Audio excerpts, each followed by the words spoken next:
Ça, c'est vraiment une bonne question, Raphaël, qui va amener un élément de réponse intéressant pour tout le monde, là. La norme ISO, pour ceux qui ont pris le temps de bien la lire et de la comprendre, permet beaucoup, beaucoup de flexibilité sur l'application quand même et peut permettre d'installer un système très simple. Pardon. Donc, c'est pas parce qu'on se conforme à ISO qu'on va avoir des capteurs partout, des comités d'énergie aux semaines avec 20 personnes, des 40 indicateurs de performance, puis des tableaux de bord, etc. Là. Si vous prenez les cours de SIET, on pourra aller dans le détail là-dedans. Mais il y a moyen de se dire, nous avons décidé stratégiquement de se concentrer sur un équipement, puis d'avoir un système qui répond à toutes les étapes, donc s'assurer que la culture de gestion de l'énergie va s'implanter dans l'organisation, mais avec un système relativement simple.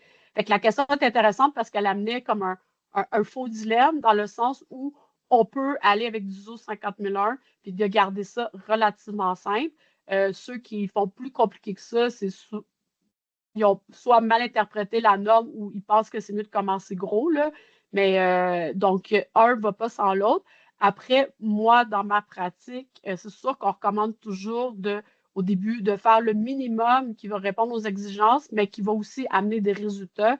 Puis, je suis vraiment une grosse protagoniste là, des petits pas de bébé. Là. Dire, on commence par une patente qu'on va contrôler, qu'on va gérer selon la norme, puis quand tout le monde sera excité des résultats que ça donne, puis sera un peu dérisqué l'effort que ça prend, puis il a bien assimilé le système, bien après, là, je fais confiance que le système de soi-même, les gens vont vouloir l'alimenter avec plus de tâches parce que ça donne des résultats.